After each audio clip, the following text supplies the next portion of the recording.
Alrighty, good evening, everyone. Thank you for joining us tonight. We're going to be starting off tonight for our community meeting for the SB 9 or Senate Bill 9 ordinance.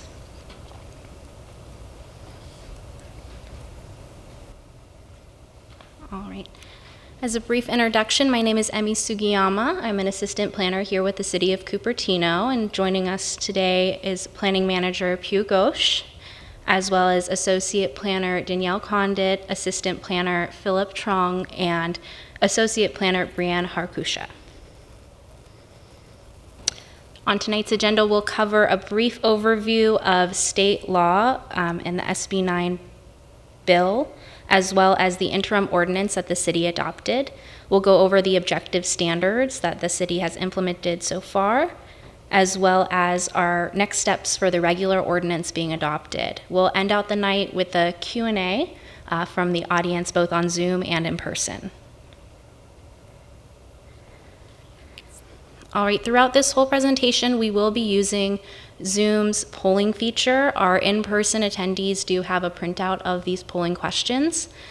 For those of you on Zoom, when you do see this pop-up window, please read the question, read the answers, select one of the answers, and then select Submit.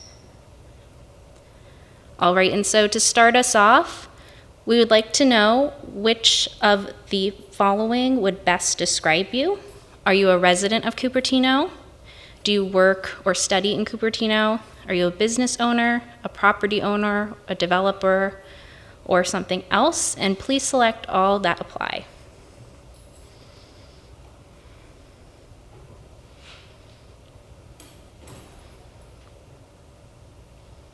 Okay, and we have a few trickling in here, so we're going to give everyone a second to respond.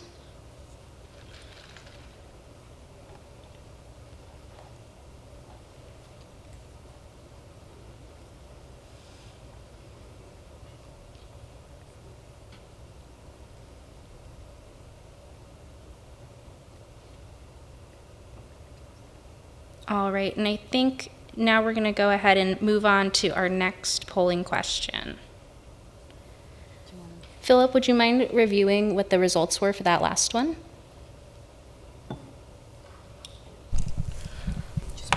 Okay, so 96% are residents, 16% work and study in Cupertino, 7% are business owners, 51% own property, 2% are developers, 4% are others.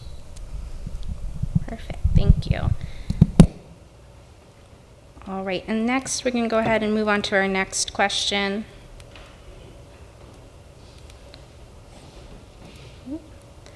And this is whether or not you've heard of SB 9 before. And then this is also referred to as Senate Bill 9. And so for this one, when you see the polling question pop up, please select yes or no. Even if you've only heard of it a little, we'd just like to know if you even have background in it.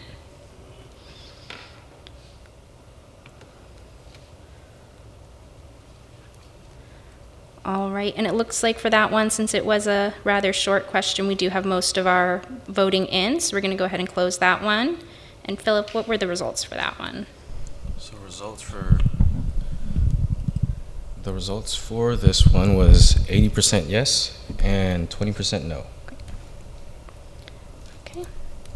And finally, again, just to introduce us to the polling feature as well as kind of to who's attending tonight, we wanted to know what brought you to the meeting tonight. Was it to learn more about SB 9 in general, to learn more about the city's new ordinance, or to ask any questions that you might have?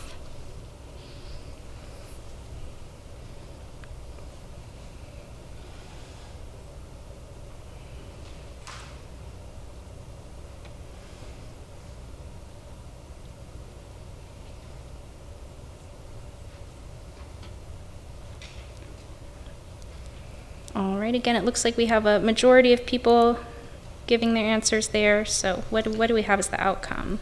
So 19% want to learn more about SB 9 in general, 72% to learn about the city's new ordinance, 8% to have their questions answered about SB 9, and 2% other.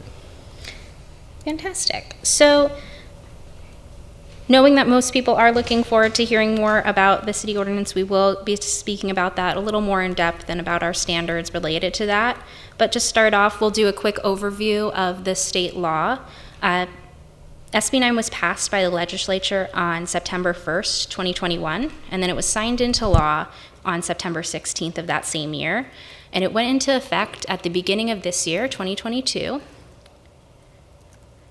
And under this law, property owners of single-family residential zoned lots are able to either ministerially build 2 homes on their property or to divide their property into 2 separate lots. Those are called urban lot splits. Now, with these provisions, some additional criteria do need to be met. That includes that the property needs to be in single-family zoning. The proposal cannot include the demolition of any affordable or rental housing. It cannot be located in any sensitive areas. It can't be in a historical district, nor can it be a historic landmark itself. And once these units are developed, they cannot be used as short-term rentals. All right, so here we have a map of all the residentially single-family zoned lots in Cupertino. And for Cupertino, those are the R1 and RHS zoned lots. So those of you who may be wanting to apply for a lot split, additional criteria do apply for those lot splits, those being that the property owner must reside on one of the resulting parcels for at least 3 years following the subdivision. The resulting lots must be at least 1,200 square feet in size, and they must be at least 40% of the original size of the lot. Overall, SB 9 can only be used once on each lot, and a property owner cannot use SB 9 lot splits on a neighboring or adjacent property. Finally, once these lots are created, they are limited to residential uses only. So what the state does allow is the development of 2 units with a minimum size of 800 square feet each. The setbacks for these units have been reduced from the standard city requirements to just 4 feet in the rear and the side yards. Additionally, the state law does provide a provision that there is no setback requirement if a structure is built where an existing structure already exists. Finally, state law requires that we, as the city, only require 1 parking spot for each unit as it's being built. As for the urban lot split, cities cannot require any off-site improvements. That includes an extension of a road as part of the urban lot split. And non-conforming conditions on a lot cannot be required to be corrected as part of that lot split as well. All right, so just to go over what we typically see in the community right now, most R1 zoned lots under standard city requirements can be developed with 1 residence, 1 ADU, and 1 JADU. Those lots are generally limited to a floor area of 45% of the entire lot. The height is limited to 28 feet, and the setbacks are 20 feet in the front, 5 to 10 feet on the sides, and 20 feet in the rear. All right, and so what this looks like right now is that you'll either have a lot developed with a single family home, or maybe a lot that's been developed with 1 ADU, or maybe an additional JADU as well. Now under SB 9, a typical R1 zone lot can be developed with up to 2 residences, an ADU, and a JADU. So what that would look like is on the lot where you had an existing residence, you can now add an additional residence, an ADU, and a JADU. And on lots where you had an existing residence, ADU, and JADU, you can add 1 additional unit. Under SB 9, for their urban lot splits, a typical R1 zone lots can now be divided into 2 lots, and each of the lots can have 2 units. If the property was subdivided through SB 9, then the units on those lots, including ADUs, are counted towards the total 4 units allowed across both the lots. So what that looks like is, regardless of what was existing there before, the total number of allowed units on both lots is 4 overall and 2 per lot. All right, we're going to go ahead and do another poll here. We'd like to know if you've ever heard of the city's interim ordinance before, and this is the interim ordinance to address SB 9.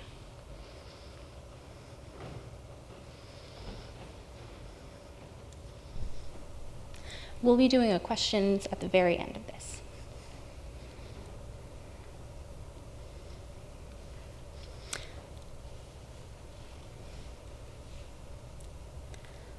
All right, I'm going to give a few more seconds there, and it looks like we have the majority of people responding.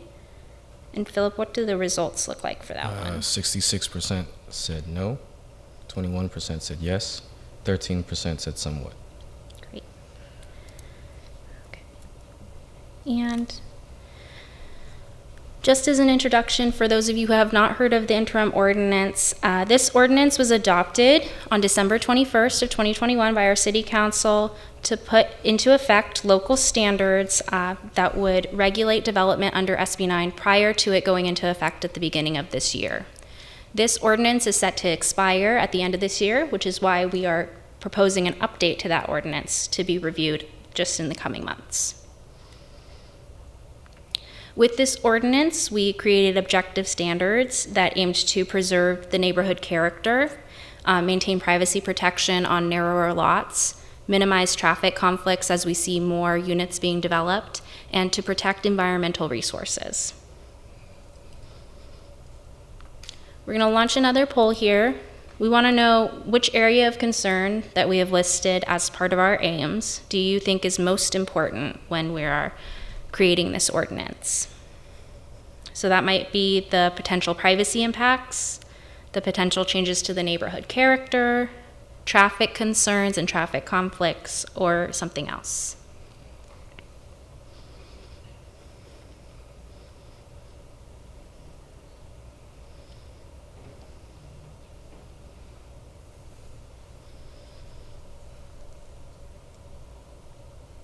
Alrighty, it looks like our voting slowed down. Philip, what were the results for that one? 21% said potential privacy impacts, 45 potential changes to neighborhood character, 23 potential traffic concerns, and 11 is other. Fantastic. Okay, and next we would want to hear about the potential opportunities that you may see through this law. So what opportunities do you think are most important when addressing or to address through the ordinance?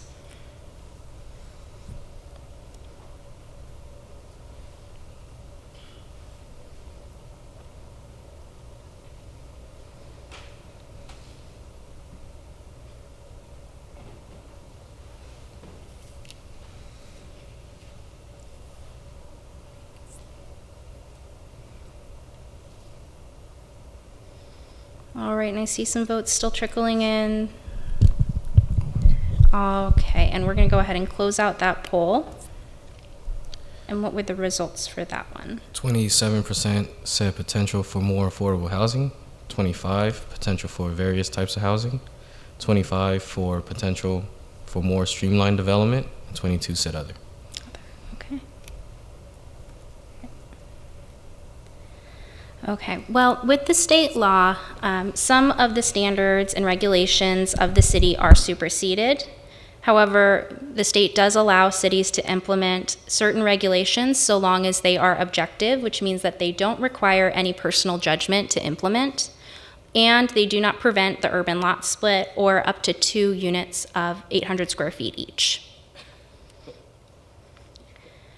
Some of the existing ordinance standards that came from our interim ordinance and that are going to be passed along through our regular ordinance are unit size and floor area ratio requirements, basement, condo, and balcony disallowances, design standards, lot configuration requirements, a private outdoor space requirement, and some grading limitations. For development size, the city's objective standards limit the allowable floor area to 45%, similar to what we see on a typical R1 lot right now. But additionally, they also limit living space to 2,000 square feet for those units that are developed under SB 9. So with that in mind, we would like to know whether or not you think the SB9 units should have a maximum square footage limit. Perhaps you think that they should be limited just as they are now at 2,000 square feet. Maybe they should be less, maybe they should be more, or we shouldn't impose a limit on them.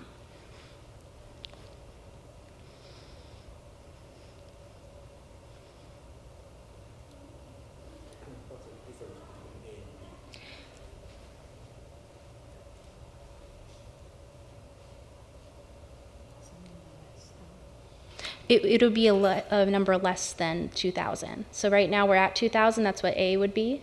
Less than 2,000 would be option B.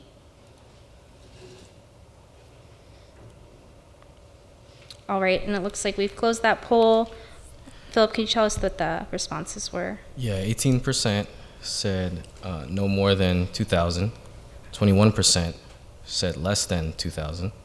18%, but it should be no more than 2,000 and more than 2,000. And 43%, no limit should be applied. Okay, great. All right, and we're going to do another poll, and this one's for our basements. Again, currently under our interim ordinance and what we're passing along to our regular ordinance, basements are not allowed in any SB9 development. And so do you think that the city should allow basements for SB9 developments?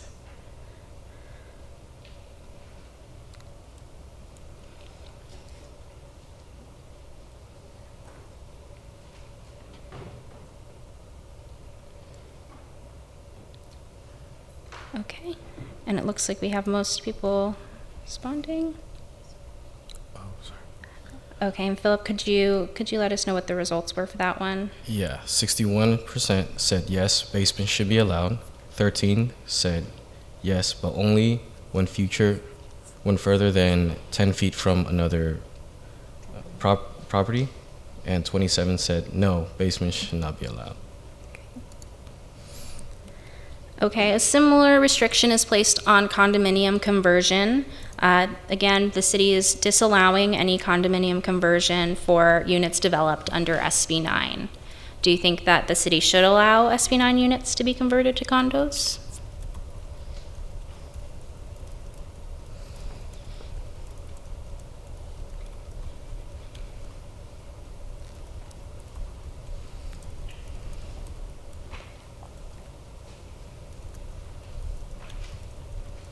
All right, now so we do have the majority of people responding right now, so we'll go ahead and close that poll.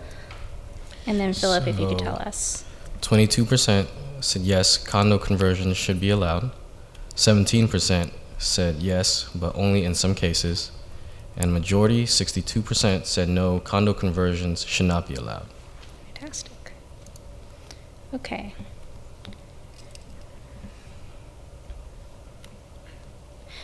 All right, and similarly, currently, standards do not allow for SB9 developments to have any balconies or similar features unless they're added after construction and are reviewed through a discretionary permit.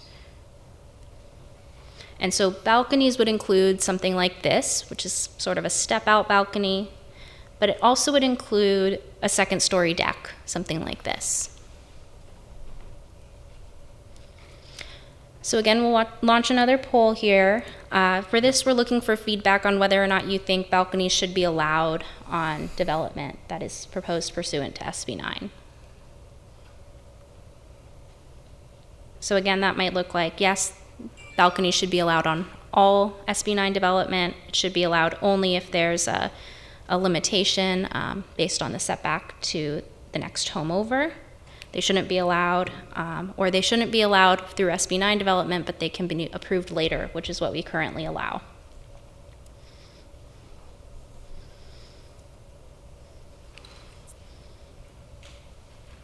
All right, and it looks like we have the majority of people responding at this point, so we're going to go ahead and close that poll.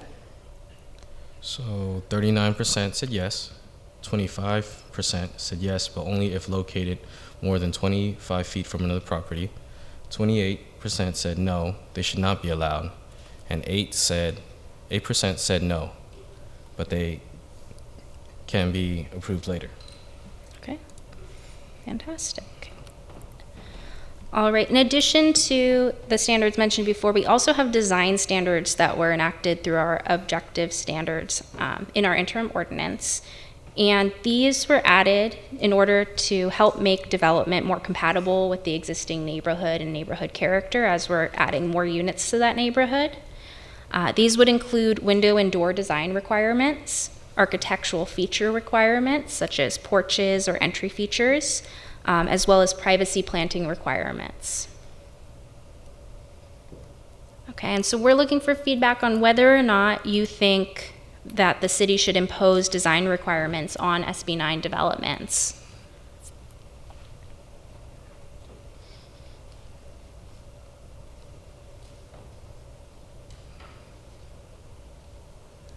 All right, great.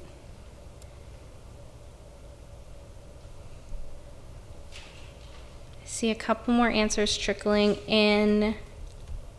And I think now the majority of people have responded, so we'll go ahead and close out that poll.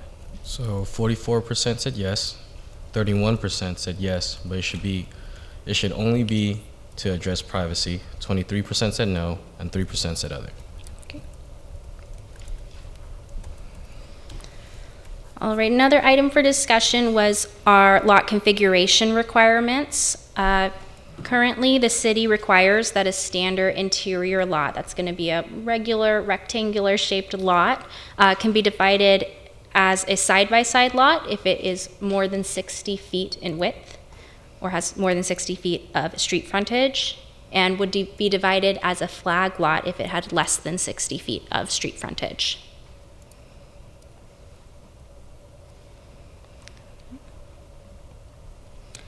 All right, and so we're looking for feedback on whether or not we should allow larger lots to be able to create flag lots as a result of those urban lot splits. So we'll open up that poll. We'll get some feedback on those. Our options for tonight are yes, we should allow larger lots to have flag lots.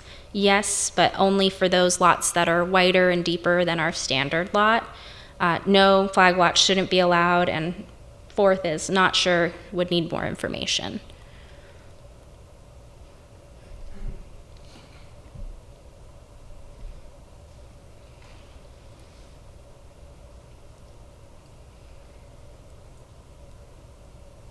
Okay, and it looks like we have a majority of people responding there. So it looks pretty close this time. So 41% said yes, 36% said yes, but only for wider and deeper lots. 12% said no, they should not be allowed, and 12% are still not sure. Okay, fantastic. All right, and so our last item of discussion for what the ordinance standards are is a grading limitation that the city currently has. And what the city currently limits is the amount of change a person can make to the elevation of their lot. This limit was originally added to provide or to avoid potential privacy impacts, aesthetic impacts, and also environmental impacts. So right here you can see an example of a home where the neighbor has a single-story or roughly single-story home, and the two-story home next to it was built on top of what looks to be a mounded lot, meaning that the elevation has changed between the neighbor and them to create a higher lot. We see this as potentially creating privacy issues as well as some drainage issues. Here's another example where perhaps it's based on the natural topography of there, but this could be a result of what may occur if we allow additional fill or extra dirt to come onto the site during that time. All right, and here's an example of what would be considered a cut, otherwise known as removing dirt or cutting into a hillside. This, again, is going to create additional environmental impacts in the hillside areas where maybe there's an alternative to build this home on the flatter portion of the lot. And so we want to collect some information tonight on whether you think the city should impose these grading limitations. So maybe you think yes, absolutely, yes, but they should only limit an increase in the elevation as we saw in the first two photos. Yes, but they should only limit a decrease in elevation, as we saw in the last photo, or that they shouldn't impose these grading limitations at all. Of course, because this is kind of a multi-layered topic, there's also one other option for those of you who still don't feel like you're sure about what to provide there.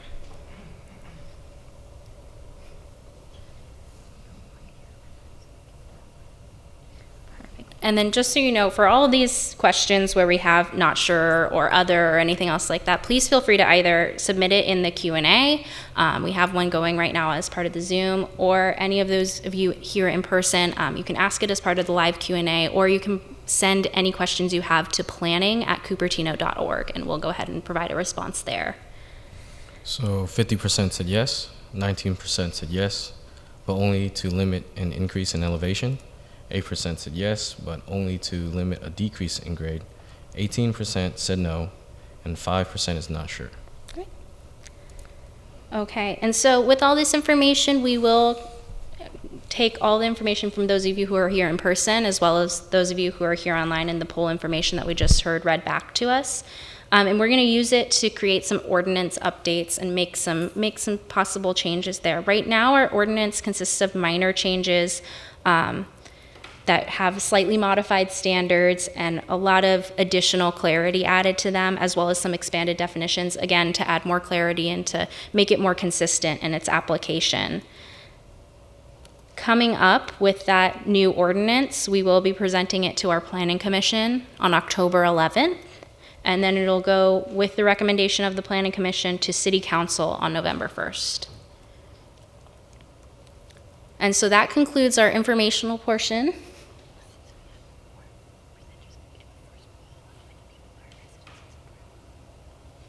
Right now. Okay, and we're actually going to go back, I think, because we would want to get more information of those of you who joined a little bit later. I was told that there might be a little bit of a trickle in. So let me go ahead and go back, and we're going to relaunch the initial poll that we had, just to see what our demographic is here tonight. Okay, and so what we have right now is just a request for you to provide a little more information about yourself. If you've already done this, feel free to just sit back for now, or prepare your questions for our next segment.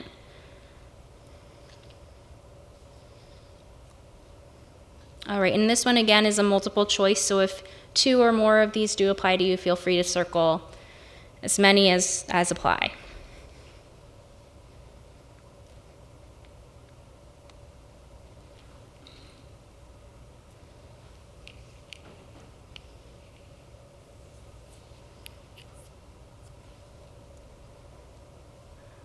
All right.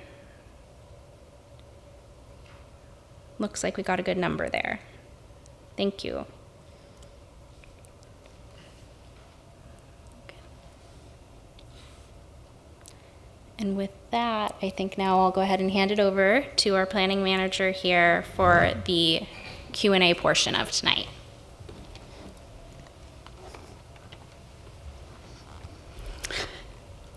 Good evening. Thank you for joining us tonight. I'm happy to answer any questions that you have about SB 9 or the ordinance that the city is proposing, anything that you heard about today that you might have questions about.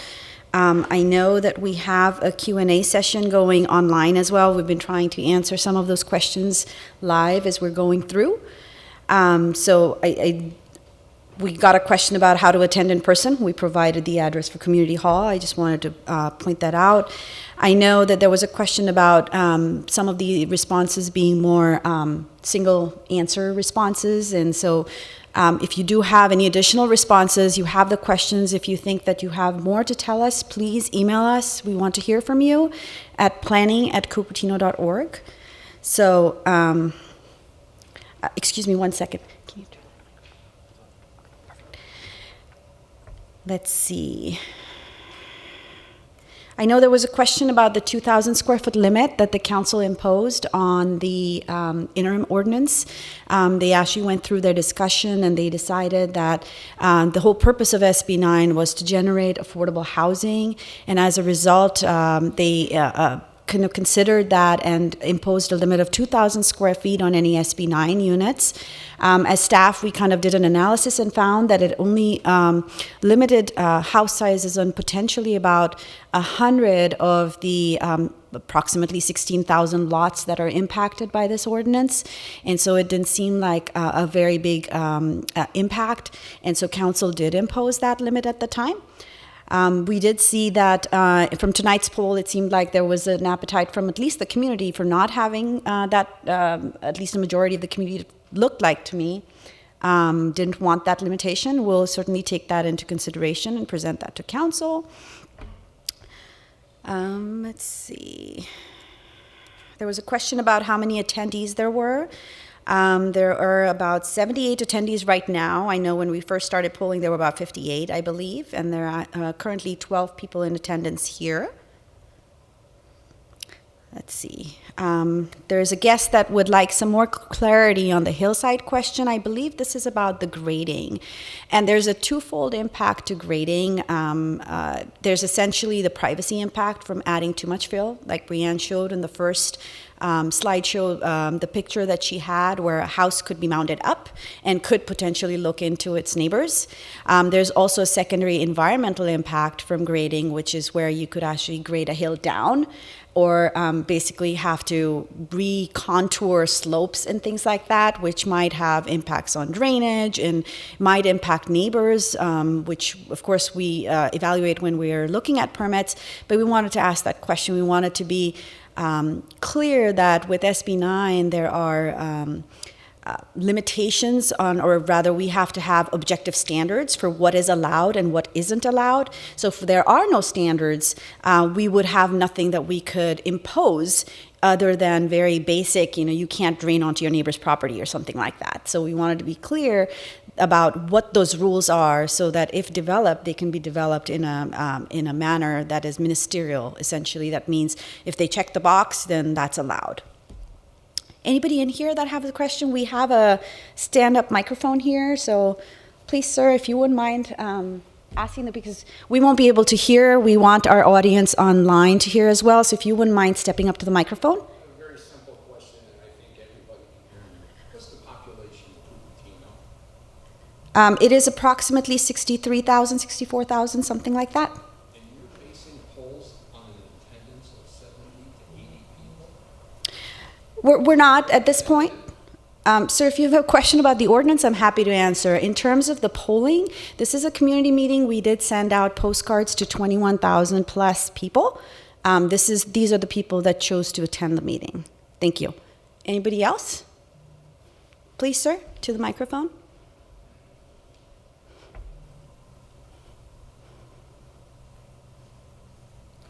Hi, I'm Nagesh Vempati, and I work with Emi Sugiyama. Hi, Emi, this is Nagesh in person.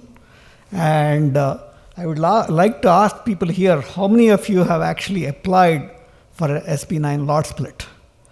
The reason I'm asking this is I'm of the opinion that the state and the city rightfully impose a restriction that once you apply SB9, a lot cannot be split again. That's a fair restriction. Otherwise, you'll create very tiny lots.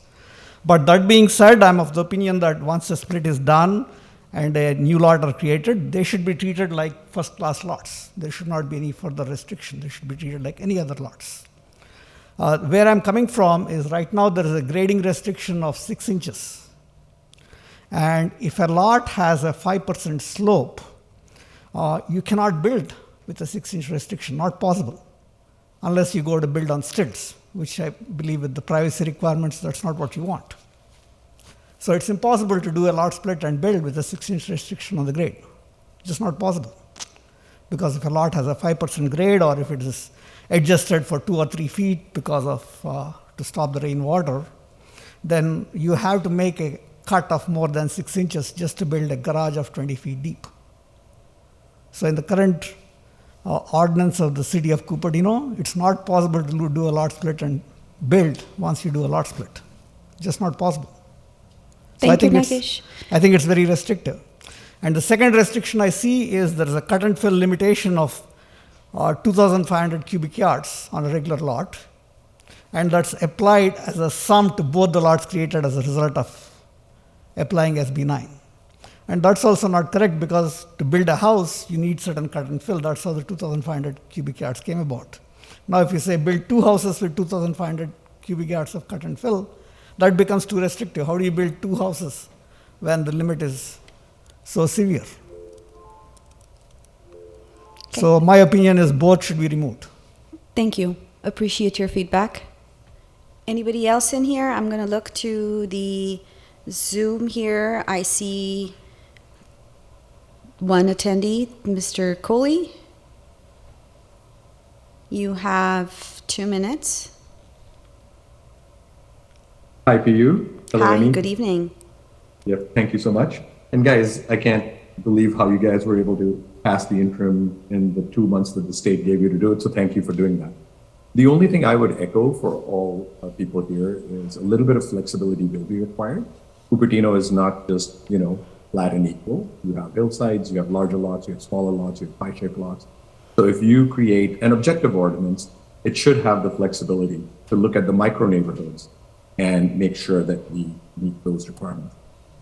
And if preserving a neighborhood look and feel and character is the most important thing, then my specific case, PU and team, you're very familiar, the flag lot is the best answer, because the front house will have the nice wide 100-foot frontage that every other house in this neighborhood. So those kinds of things are super important.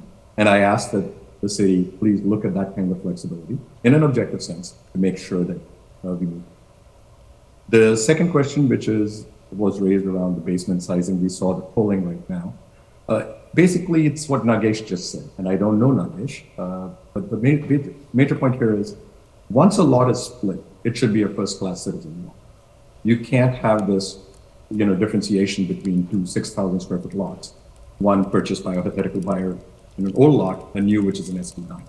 The rules, the 45% FAR, the basement should apply equally to both. Otherwise, it sounds discriminatory, and I don't know how the city will defend that. Lastly, flag lots actually reduce the traffic on the street and parking on the street, because they have deep driveways. And the 7 people I've polled basically say, hey, our kids learn biking here. This is the safest neighborhood we can have because of the long driveway.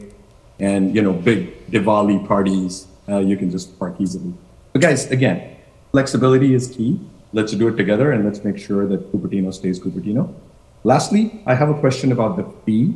I was told that the fee for the lot split is non-refundable.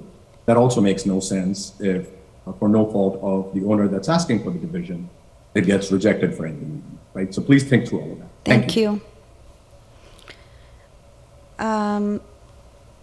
Let's see, anybody in here in person? I think we're just going to go back and forth. Yes, sir, please.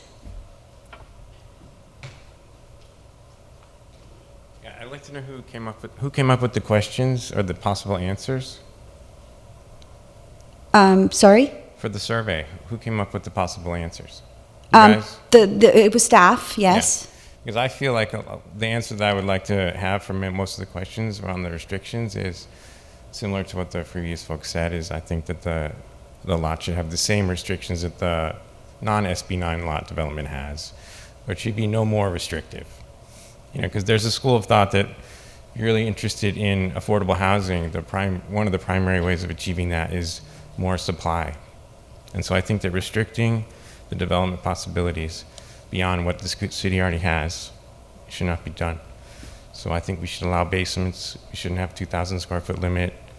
And whatever other rules for grading and on that we have for the other lots, it's fine. But we shouldn't have additional limits for SB9. We should have fewer if we want to increase the supply of housing. Thank you. Appreciate that feedback. All right. And I have another question, if possible, Sure. about the 3-year occupancy rule. If you're having a house in the middle of the lot and then you want to split down the middle, you probably have to tear down that house. So when does the clock start for living in? Am I allowed to be a resident of the house while it's not built? No, I don't believe so. I think it has to be from when the house is built. When it's completed? Correct. Or you have a certificate of occupancy or whatever it's called? Sorry, I'm sorry, couldn't hear Once that. it's completed enough to be permitted to live in or something like that? Correct. Right. Yeah. Okay, thank you. Yeah. Just give me 1 second.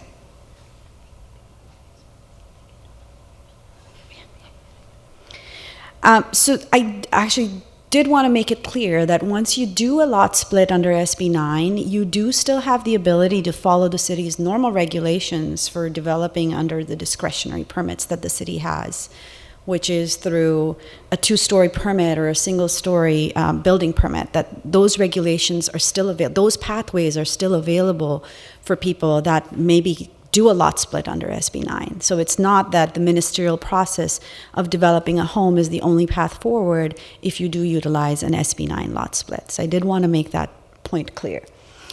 We'll go online. Our next speaker or next questioner is Mr. Sidhu.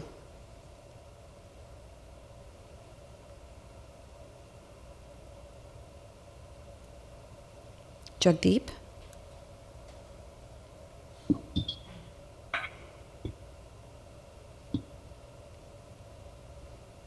I think we can hear you, Jagdeep.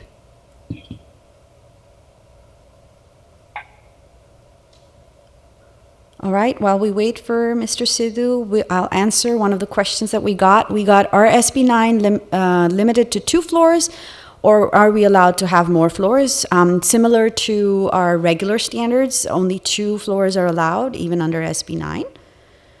So I did want to answer that. Jagdeep, can you hear me? Are you able to speak?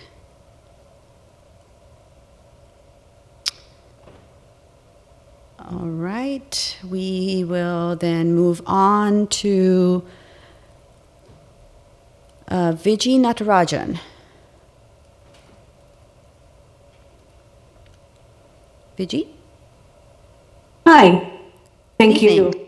Yeah, good evening. I just want to know, what is the parking space requirement? Because now we can have 4 living units under SB 9, right? 2 of the houses and then 1 ADU and 1 JDU. So it makes it like 4. How many parking spaces are required, minimum and maximum? I can answer that. Under state law, we're only allowed to require 1 parking space per unit that you build. And so as a result, ultimately, if you build 2 primary residences, we can require only 1 parking space per unit. However, if you build an ADU, I believe state law does not require any parking spaces be provided for the ADU. And I know that is a cause for concern for many. However, our hands are tied pursuant to state law. So the JDU and ADU do not have any parking space requirement. It's just the 2 single units that are being built will require, right? Just want to clarify that. Vijay, could you repeat that, please? So the JDU and the ADU have no parking space requirement per state law. Correct. And the parking space requirement is like for the 2 bigger units that could be built, it's like only 1 each. Correct. Okay, sounds good. Thank you. Of course. All right, anybody in the audience here this evening that has a question? Sir?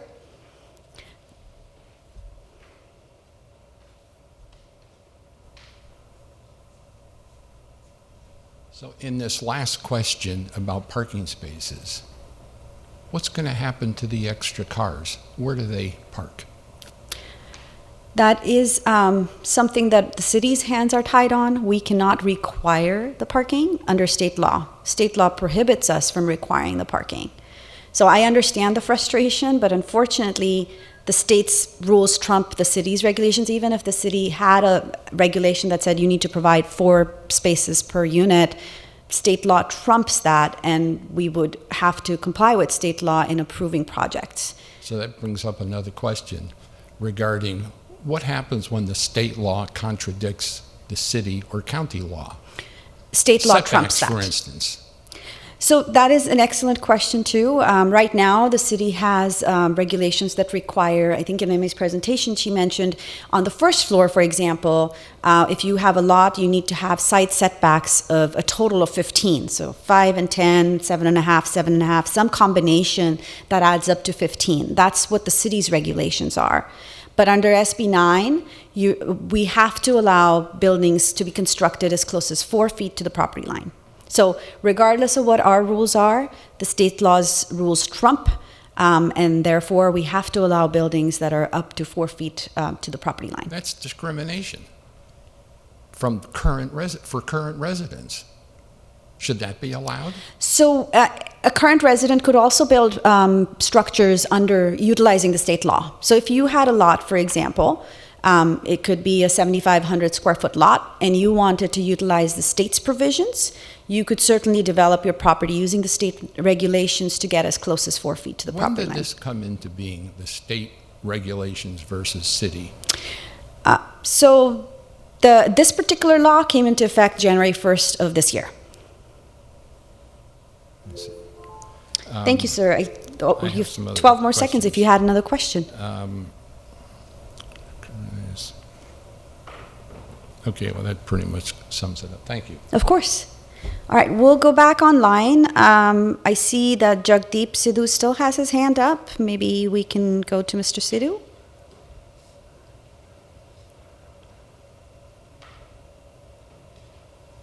I think he's having some technical difficulties while we wait for a second. Mr. Sidhu, can you, I don't see his hand raised anymore. Maybe we'll go to one of the typed questions. There was a person that asked if we missed some of the previous poll questions, is there a way that we can still weigh in? Certainly, what we can do is make a PDF version of the poll available, and please email planning@cupertino.org with your responses, and we'll be happy to collect your feedback there. So thank you for that question. There's a question about how the city is going to manage the traffic.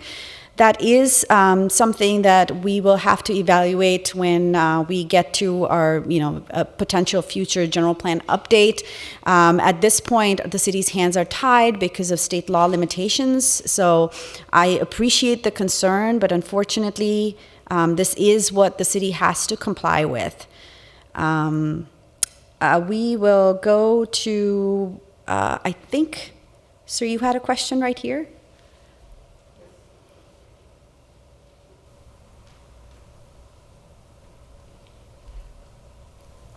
Hi, I'm Nagesh again. This is a follow-up to an issue raised by a gentleman here before. So I see probably three possibilities. There's a lot with a house that's already built, or there's a lot with a house and the house is redone to accommodate SB9 because they want a certain lot split, or there's an empty lot in which a first house is going to be built. And I believe without applying SB9 for the first house to be built on such a place, then none of the SB9 ordinances apply. Is that correct?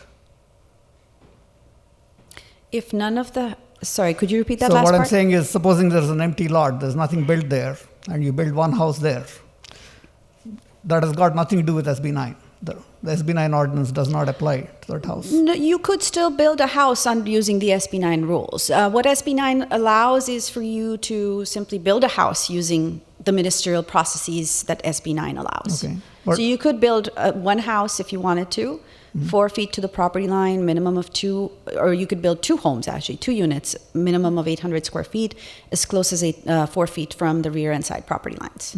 But supposing there's a lot and you build without applying to SB9, just build a regular house. You could build a regular house, absolutely. So you still have that path. You still have the path, and none of these SB9 ordinances or the restrictions Necessarily, they won't apply. They but won't for the initial lot split, if you were using SB9 to do the lot split, those regulations would apply. And then if you do a lot split, let's say a house is built, then when you do the lot split, then the SB9 regulations cannot apply to the existing house. Is that correct? That is something that we have to look at. Actually, it is possible that the lot split could be done. So for example, if you had a lot and you maxed out the development potential of that lot, and then you came in and you said that you wanted to now split the lot after you've maxed out everything, it is potentially possible that you wouldn't be allowed the lot split because unless you reduce the size of the existing home on there. So that is something that is a possibility for sure. Okay. But if you don't, let's say, if you don't build a max house on Correct. the lot, then all these restrictions apply to the second house that's being built. Correct. Not to the first house. Correct. Because the existing house won't be torn down. Is that correct? As long as you're not as long as you have the ability. if you have something, you could be allowed the lot split, but you're only allowed the two 800 square foot lots. Two 800 square foot units that, on the second lot. We can't limit that part. Okay. But for the existing house, we don't necessarily have to apply the SB 9 regulations. That's right. Okay, thank you. Yeah. We'll go to the online participants now, and I just wanted a heads up that we do have about 10 minutes left in the meeting. So, Mooney? Hi. Okay, so I have 3 questions. Could you hear me? Sure, yes. Good evening. Yeah, good evening. So thanks for the presentation. It's wonderful. Great job. You guys are doing it. Thank you. So I have 3 questions. Hopefully you can answer them all. If a lot gets split once using SB 9, are you saying, that SB 9 can never be used again on the split lots ever? And is that a state level criteria or is that a city standard criteria? It's a state level criteria. Okay. And how do you enforce, the owner has to live in one of the SB 9 split lots for 3 years? What if they violate that? What happens? That would be a code enforcement issue. So, I mean, we would impose conditions of approval that would require them to live there. There's nothing that we could do to chain them to the house necessarily, but those would be conditions of approval of the project. And we would, if notified that they are not living there, then that would be a code enforcement situation. So could we establish, what that would be? Because, otherwise, there is no way, to watch all of these and enforce. So that's the second step. Last question. So, Sure. Have you thought through, impact on the city infrastructure, such as water, sewage, and, electricity and all that? Because as it is right now, the water shortage, and, we are being told, don't turn on this, don't turn on that, and, potentially, there is a, metering that, the agency can put some, limiting, how much water you can consume and all that. So have you thought through all this? So, again, this is a state requirement of state law, and I understand the concerns that stem from this. However, the homes that are going to be built, potentially are going to be greener in some sense because they're going to be, they have to meet the new building codes that require less water usage. They're going to be smaller, so they might have smaller yard spaces. So, from that perspective, again, have we actually conducted an environmental review where actually state law explicitly allows this particular adoption of an ordinance such as this to be exempt from CEQA. So, however, I do appreciate and understand your concern. All right, we'll go online to Wesley Wong.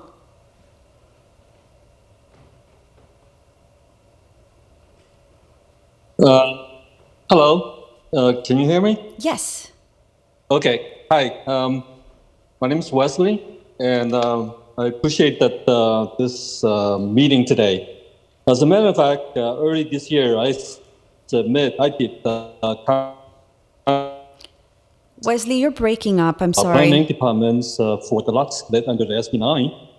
And okay. Maybe I was too close to the microphone. Okay. In early this year, I did contact the city, the planning division for the lot split under SB 9, and was later on turned off the plan because one particular important issue, which is involving the lot split, which has to do with the driveway. I think that particular issue that applies to many potential homeowners that will be interested in or qualify for the SB 9 under other ordinances criteria. But this driveway issue, under the current ordinance, no additional driveways allowed. I think that doesn't. But that's a really, really big restriction, and that's not natural because it's what that means is even with the flat lot, as in this today's presentation, if you don't have a second driveway, I mean, what's the purpose of having the flat lot? So that is a big concern and big issue. I think the city should look into that because of the different houses, like in corner lot or houses in different situation can be open to different directions. So you can restrict that. The current driveway is going to be sharing with other new buildings. That's let's say that the four units you're going to build. And how can it be sharing one driveway for 4 units? It's impossible. So that's my question. Thank you. Thank you, Wesley. I mainly heard a comment about concerns about driveways and, the purpose of having restrictions around driveways is twofold. One is to address concerns about on-street parking. As you know, we cannot require more than 1 parking space per unit. So some of the driveway requirements are to ensure that there is some ability to park on-street in front of the lots that are being subdivided. The second, thought behind having the driveway requirements is to make sure that you're able to accommodate at least 1 additional parking space on the driveway if possible, so that you can have at least 1 car garage. That's all we can require, and then you can have a second car potentially park on a driveway, and also to limit the number of conflicts that one has with pedestrians and bicyclists, because that is every curb cut that is created generates another point of contact with the pedestrian or bicyclist, and so that is important to the city. We do want to create a walkable and bikeable city, so that was the genesis of the driveway requirements that are currently in the interim ordinance. I'm going to go to really quickly. We have about 3 minutes left. Where we have 4 hands raised. We'll go through those 4, and then I see some more questions typed up. We'll respond to those questions separately, and in the meantime, we'll go to Jennifer. Thank you, Pew. Guys are doing a great job. Yes, I, as a neighbor who could potentially have up to 3 neighboring lots split, I have to protect my investments. No one is talking about the current people that live there and how they have to protect themselves. I would immediately, if someone wanted to do an SB9 next to me, ask to have a survey made of my lot lines to make sure that someone was not building on my property illegally. A proper survey can be up to $10,000. So this is the thing that is not discussed by state passing these bills. It's not, I think it's a fair question to ask of the city. Will someone reimburse me for my out-of-pocket expenses? I'm not doing anything to generate this. This is something that neighboring lots are doing. So I am being asked to invest money in the protection of my property. They could damage my sewer lines. They're within 4 feet. If they put in a basement, they could destroy a tree on my property or cause a cave-in. I need to protect myself, and nobody's looking out for the neighbors. Yes, you also need to have driveways, because you have to have emergency vehicle access into the back of these teeny-weeny tiny lots. I think that we need to, I understand that the state is saying that people have the right to split their lots, but they also, for whatever intents and purposes, the other neighbors are here. We are here. We may be a impedance to someone else trying to maximize their lots. Maybe I want to split my lot too, but I have to protect my investment, my family's money. So I am being forced to shell out $5,000 to $10,000. It's not by just sitting there. So this is the part where I'm concerned. I want someone to reimburse me. The state should reimburse me for this. I'm not just an idle participant. I have my stuff that can be damaged too. Thank you. Thank you for your comment, Jennifer. We'll go to Jong-hee Lee. I hope. Hi. Hi, can you hear me? Yes.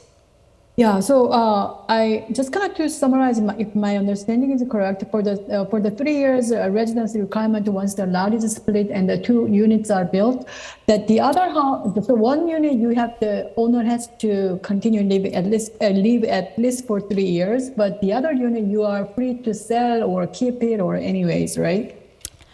So Jongi, if you were to split your lot and build a home on the second lot, yes, you could sell it. But if you were to just build another unit on your existing lot, then you cannot sell that. You could certainly rent it out.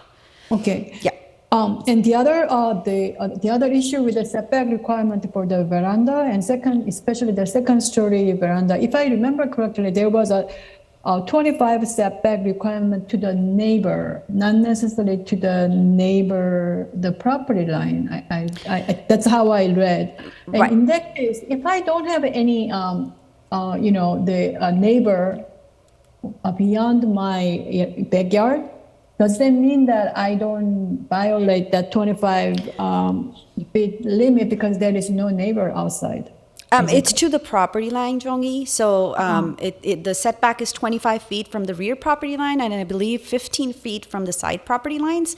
That's with the current discretionary process that the city has to allow two-story balconies or second-story balconies.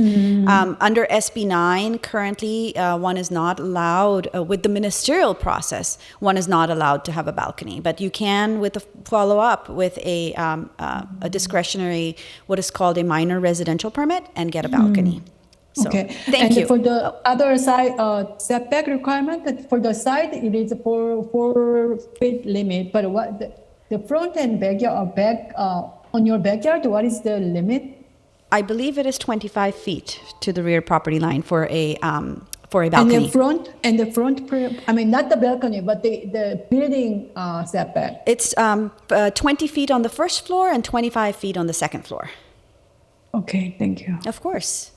All right, we will go to in-person. Does anybody have a question? Susan, hi. Good evening. Thank you for arranging tonight's meeting. I have a couple questions regarding the pool. Yeah. First, the 2,000 square feet is for lot size or for the building size? For the unit size, for living space. Living space. Correct. Oh, okay. And the second is allowed to have a second unit for each lot after split. ADUs, yes. Yeah. ADU is allowed. Correct. Okay. I thought before it's not, but now it's allowed to have an ADU on each. You can have an ADU. split. It's just you can't have then the second principal unit. Oh, not the second. Right. But the Ultimately, after subdivision and after development, you can only have up to 4 units total. 4 units. Yeah. So it's allowed to have an ADU on Correct. on the split. Okay. Another one is for the parking. Currently, you have a requirement for each unit has to have 2 covered parking. After SB 9, it will be 1 parking covered. Okay. Correct. Okay. And for the regulation for the application for SB 9 is the same as regular second-story application? Has to notice neighbors or have some special streamline review? So that's the two paths. So you can do an SB 9 lot split, and then you have 2 paths after that. You could either go down the discretionary 2-story permit, but then you got to do the 2 covered parking, do all the setbacks like we currently have, which is 5 and 10 on the first floor, 15 and 10 on the second floor, or you can go down the SB 9 path, which is ministerial, which is different.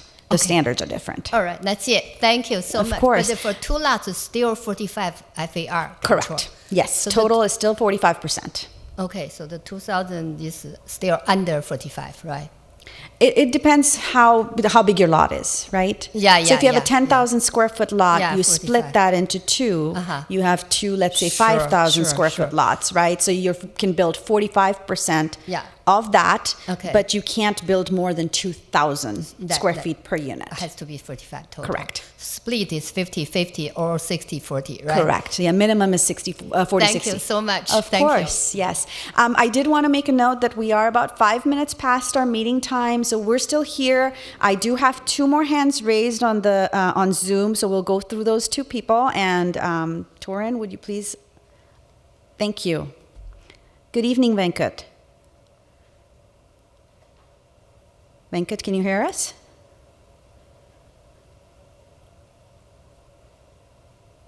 I can't hear Venkat. I believe I just went over we have a question on chat, which basically says, please clarify how the 45% square footage of the lot requirement would work, including if basements become allowed. The 45% currently under the interim regulations, basements are not allowed. We're still working on our draft ordinance. We're not exactly sure whether we will end up recommending basements or not. I did want to be clear about that. But with that said, one could build up to 45% of the lot that you end up with, whether that's after subdivision or before subdivision. Either way, the floor area that you can build above the ground is 45% of the lot. Except if you're a flag lot, and then the flag pole portion doesn't count towards what you can build, and that's under normal standards as well. Let's see. Viji, I see your hand is raised. We'll go back to you. Hi, thank you. Can we have a two-story ADU? Under current regulations, two-story ADUs are not allowed. I do know that there was a bill working its way through the Senate, I believe. I don't know whether that bill has been signed by the governor or not. I understand that the governor either today or yesterday signed about 41 bills, which they call their housing package. I saw the email. I haven't had a chance to go through all 41, but it's something that we'll have to evaluate. So stay tuned. Thank you. Just to quickly clarify, I don't want to take up so much of your time. It's like when you say 45% of the ground, say when you have 10,000 square foot and 45% of that should be the ground. So that doesn't take into account the second floor. It does. It does. So it's 4,500 square feet in any combination on the lot. First floor, second floor, ADU. Every floor, everything. yes. Not ADUs. So ADUs are allowed as long as your ADU is 800 square feet or smaller. That is sort of a freebie in a sense. So for example, if you developed your lot out to the maximum possible extent, let's say you had a 10,000 square foot lot and you built a 4,500 square foot home, which is the maximum that you're allowed to build under the city standards, then you can build one ADU up to 800 square feet as a freebie. However, if your existing home, let's say you didn't maximize it and you had a 10,000 square foot lot and you built 4,000 square feet. So you have about 500 square feet left over. In that case, you're allowed to add the 500 and add an additional 300 square feet to get to your 800 square foot ADU. Does that make sense? Okay. And we'll be happy to explain that to you. So contact us, planning@cupertino.org. All right, sounds good. Thank you. Sir, Good night. Of course, thank you, Viji. So so the question is, does the basement count towards the square footage?